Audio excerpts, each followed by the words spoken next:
કૃષ્ણ, જય માતાજી। કેમ છો બધા? મજામાં? તો સ્વાગત છે તમારા બધાનું આજના એક નવા વિડીયોમાં। અને અત્યારે ચોકડીયાલમાં 4:30 થઈ ગયા છે અને આજે આખો દિવસ કંઈ ફ્રી ન થઈ એટલે અત્યારે મોડો 4:30 વાગે છે વ્લોગ ચાલુ કર્યો છે એમ। અને આજે જો રવિવાર છે એટલે મીસુબેન સવારના ઘરે જ હતા, પણ તોય અમે મમ્મી દીકરી બે ફ્રી ન થયા ને તો વ્લોગ ઉતારવાનો કે વ્લોગ ચાલુ કરવાનો વારો જ ન આવ્યો, એટલે અત્યારે 4:30 થઈ ગયા છે ને તો 4:30 વાગે જ હું હાલો વ્લોગ સ્ટાર્ટ કરી દઈએ। જય માતાજી, કેમ છો બધા? મજામાં? તો સ્વાગત છે તમારા નવા વિડીયોમાં। તો આજે 4 થઈ ગયા છે ઘડિયાળમાં અને અત્યારે અમે વ્લોગ ચાલુ કર્યો એનો છે। આજે રવિવાર હતો તો અમે નવરા નહોતા થયા એટલે મમ્મી જો મારી મમ્મી હે ને આમ જો રસોડું જોવે છે।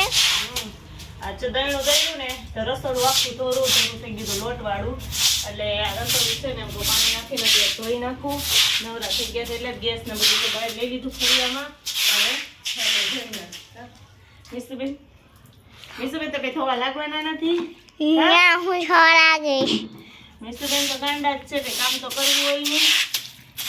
તો જો રસોડું આપણું ધોઈ ગયો છે તો પાણી નાખીને ધોઈને સાફ કરી નાખીએ।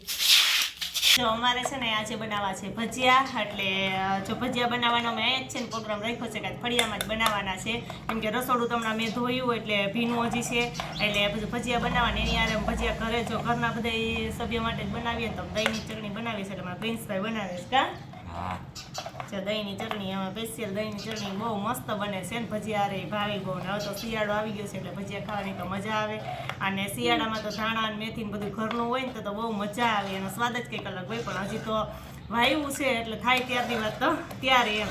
અને પ્રિન્સે જો દહીંમાં ચવાણાનો ભૂકો નાખ્યો છે, બીજું નાખ્યું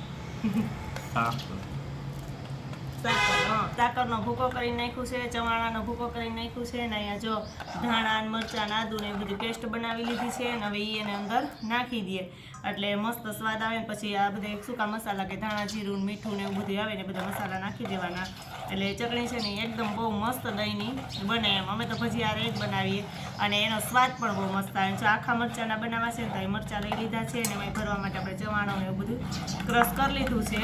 તો પહેલાં મૂકો ધાણા મેથીને એવું સુધારી લઉં અને પછી આપણે મરચાં ભરીએ। મરચાં ભરી દઈ કે હે કા હા ચાલો, હું પછી છે ને એમાં ચેકા મારી દઉં એટલે પ્રિન્સભાઈ છે ને એ ભરતા છે। પ્રિન્સને તો આપણે જે કહીએ ને એ કામ બધું કરે જ, કેમ કે પ્રિન્સભાઈ ડાયા છે, મીસુબેનની જેમ નથી, એટલે એ તો બધે ક્યારેક ક્યારેક હેલ્પ કરવા લાગે કંઈક કામ હોય ને ત્યારે એમ।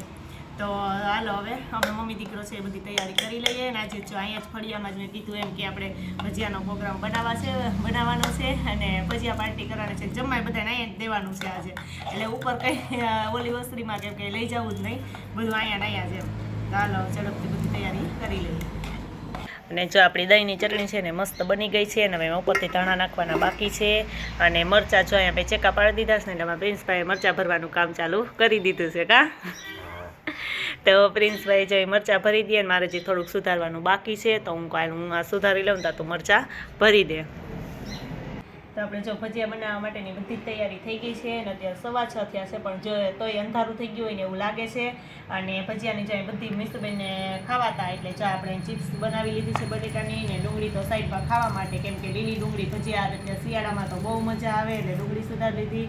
મરચાઈ જો આપણા ભરીને તૈયાર થઈ ગયા છે, ધાણા મેથી બધું જો આપણે સુધારી લીધું ને એને પાણીમાં જ નાખી દીધું એટલે સરસ ધોવાઈ જાય એમ, અને બધું કમ્પ્લીટ છે। જો અહીં લોટાઈ લઈ લીધો છે એટલે લોટ હમણાં ચાળી લો, જો કે અમે તો દર વખતે ભજીયા કરીએ ને ત્યારે ઘરની દાળ હોય ને દરીને જ ભજીયા કરીએ છીએ, પણ આજ વખતે લોટ પૂરો થઈ ગયો છે, ડરતા ભૂલાઈ ગયો છે, દહીંનું તો દઈ દીધું પણ એટલે તૈયાર લોટ લઈ લીધો ને કે તમે ઘરની દાળના ભજીયા કરીએ ને તે ભજીયા બહુ મસ્ત બને છે।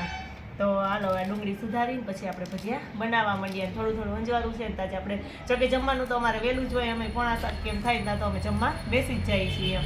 તો બધી તૈયારી કરીએ તો એવો ટાઈમ તો થઈ જ જાય એટલે પછી બનાવવા માંડીએ ભજીયા।